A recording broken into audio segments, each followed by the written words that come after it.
नमस्कार, मैं Amrendra Tiwari All Time Public India पर आप सभी का स्वागत करता हूं। दोस्तों, कोरोना वायरस के कारण राज्य की स्थिति जो है वो ठीक ठाक नहीं है, ये तो सभी जानते हैं। लेकिन क्या महाराष्ट्र ने जिस तरीके से ब्रेक द चेन करके एक मुहिम की शुरुआत की, हालांकि कई चीज़ों पर रिस्ट्रिक्शंस भी लगाया गया है, तो कई चीज़ों पर छूट भी दी गई है।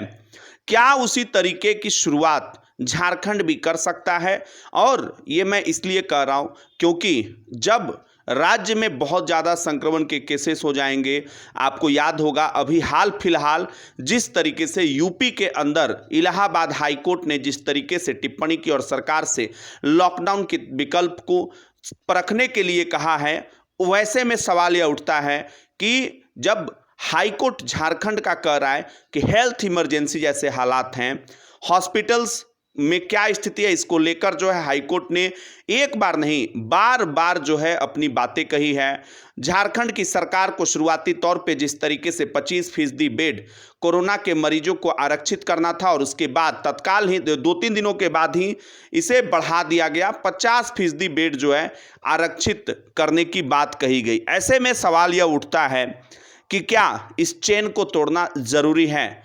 क्या झारखंड यह साहस दिखा पाएगा? खास करके 3-4 जो प्रमुख जगहों से लगातार कोरोना संक्रमण के केसेस निकलकर सामने आ रहे हैं, और क्या छोटे स्तर पे, हालांकि अभी भी कंटेनमेंट जोन और माइक्रो कंटेनमेंट जोन की बात लगातार हो रही है और इसकी बात होना भी जरूरी है। तो दोस्तों, सबसे पहले तो बात करते हैं कोरोना संक्रमण के मामले पिछले कुछ दिनों से लगातार 2000 से ज़्यादा मिल रहे थे, लेकिन 3 तरीके से राज्य में एक्टिव केसेस की संख्या रिकॉर्ड स्तर से बढ़ी, सच है। दूसरा, रांची आखिर कब तक रांची का कोई समाधान नहीं निकलेगा? क्या किस स्तर पर प्रॉब्लम्स हो रही है, क्या गलतियां झारखंड जो है वो कर रहा है? आइए इस पूरे वीडियो के माध्यम से हम ये जानने का प्रयास करेंगे कि क्या झारखंड में भी जो है लॉकडाउन महाराष्ट्र के तर्ज पर ब्रेक द चेन, जिस तरीके से वहाँ के मुख्यमंत्री ने अपने यहाँ लोगों को बार बार चेतावनी दी थी और यह कहा था कि जब संक्रमण के केसेस नहीं रुकेंगे, वैसे में अंततोगत्वा उनके पास ऑप्शंस जो हैं वो कम बचेंगे। ऐसे में सवाल झारखंड के लिए भी बड़ा अहम हो जाता है और सवाल बहुत ज़रूरी भी हो जाता है। देखने वाली बात होगी कि यहाँ पर क्या होगा। फिलहाल अगर हम सरकार की बात करें, सरकार के हेल्थ मिनिस्टर को छोड़ दें तो बाकी तमाम लोग मधुपुर उपचुनाव में व्यस्त हैं। लेकिन मधुपुर उपचुनाव में जब वोटिंग हो जाएगा, उसके बाद माननीय मुख्यमंत्री हेमंत सोरेन साहब क्या निर्णय लेंगे, क्योंकि झारखंड सख्त निर्णय के लिए जाना जाता है। ऐसे में मुझे लगता है कि ब्रेक द चेन ये सिस्टम जो है खास करके 2 जगहों के लिए, जमशेदपुर और रांची, बाकी इक्के दुक्के दिन जो है आप देखते हैं कभी धनबाद से ज़्यादा केसेस मिलते हैं, हजारीबाग से भी, और संक्रमण में उतार चढ़ाव जो है वो लगातार देखा जा रहा है। तो एक समस्या का समाधान झारखंड की सरकार कर नहीं रही है कि दूसरी समस्या जो है उसके सामने उठ खड़ी पड़ी है। खास करके जब वैक्सीन की बात हो रही थी तो अभी जिस तरीके से अलग अलग वैक्सीन्स को भारत ने अपने यहाँ कहा कि भैया जिस वैक्सीन्स को WHO और भी विश्व की जो नियामक संस्थाएं हैं वहाँ से अप्रूवल मिला हुआ है, उन वैक्सीन्स को भारत में आपात मंजूरी की अप्रूवल दी जा सकती है। यहाँ पर उनको अलग से शेड्यूल टेस्टिंग जो है, जो डेटा है कलेक्ट करना, वो सब भी नहीं करना होगा। और यहाँ पर स्पुतनिक वी, जो कि एक बड़ी कामयाब वैक्सीन रूस की तरफ से बनाई गई थी, आपको याद होगा पूरे विश्व में रूस ने जब ये घोषणा की उसने कोरोना वैक्सीन जो है वो बना ली है, तब कितने तरह के दबाव से रूस को गुजरना पड़ा था। और शुरुआती तौर पे रूस ने बहुत सारे डेटा को साझा भी नहीं किया था WHO से, लेकिन बाद में धीरे धीरे स्थितियां वहाँ सुधरी। अगर मैं बात करूं क्या झारखंड में लोग लापरवाही कर रहे हैं, तो बिल्कुल हाँ। अमूमन आपने आसपास जो है आप मार्केट बाजार कहीं पर जाकर देखिए, कम से कम एक मास्क लगाकर भी लोग जो हैं बहुत कम घूमते हुए दिखाई दे रहे हैं। और यही गलती कह सकते हैं आप कि महाराष्ट्र ने भी किया था। कोरोना के जो दिशा निर्देश थे उसको नहीं लोग मान रहे हैं। ऐसे समय में बार बार चेतावनी भी दी जा रही है झारखंड के मुख्यमंत्री की तरफ से। तो दूसरी जो महत्वपूर्ण बात है प्रशासनिक कोताही की। प्रशासनिक कोताही में अब एक सवाल उठता है कि कहीं कहीं मास्क न पहनने पर दंड लगाया जाता है, लेकिन कहीं कहीं जब आपके जो अभी मैं प्रचार देख रहा था मधुपुर का, तो नेता मंत्री भी मास्क नहीं लगा रहे हैं बोलते समय। ऐसे में उन पर क्या फाइन हुआ?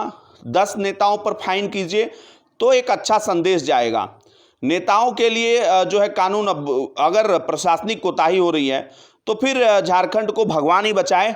और तीसरी जो महत्वपूर्ण बात कि यहाँ का स्वास्थ्य सिस्टम, पिछले 1 साल में लगातार यह कोशिश की जा रही थी कि झारखंड का स्वास्थ्य सिस्टम बेहतर हो, एम्बुलेंस की संख्या को और ज़्यादा बढ़ाया जाए, डॉक्टर्स हमें आगे के लिए, आज जिस तरीके से रांची जिला प्रशासन ने अपील किया मेडिकल कर्मचारी और खास करके डॉक्टरों से कि वो अपनी सेवा देने के लिए तैयार रहें, एक अपील की है, कोई रिस्ट्रिक्शंस और कोई बाउंडेशन नहीं है उसमें, तो क्या हम इसकी पूरी टीम खड़ा कर पाए? नहीं कर पाए। चलिए अब हम यहाँ पर एक और चीज़ आपको बताते हैं। वैक्सीन्स की जब जहाँ तक बात हो रही है तो प्रति 100 व्यक्ति में से कितनों को वैक्सीन, आबादी के हिसाब से कितनों को वैक्सीन जो है यहाँ पर लगाई गई, ये भी अपने आप में सवाल जो है उठ खड़ा हुआ है।